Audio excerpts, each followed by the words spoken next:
In today's video, I am going to teach you how to give my employee time off in Gusto.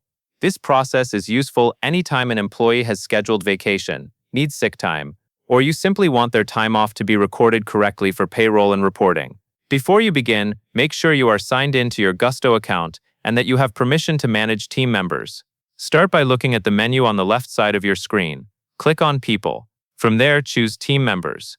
This will take you to the list of everyone on your team in Gusto. Next, find the employee you want to give time off to and select their name.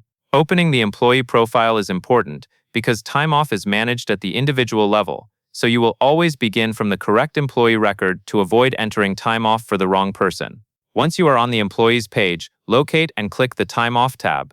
This section is where Gusto tracks requests, approvals, balances, and any time off that has been entered.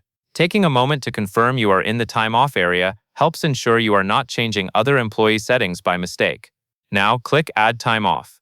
This is the option you use to create a new time off entry for this employee. After you click it, you will be prompted to choose the right time off policy. Select the policy that matches what you are granting, such as vacation or sick.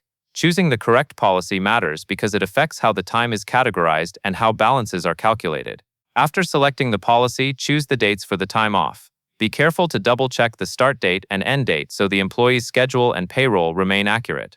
When everything looks correct, click Save to finalize it. At this point, the time off should be recorded under the Employee's Time Off tab, and it will be available for reference going forward. That covers everything you need to know.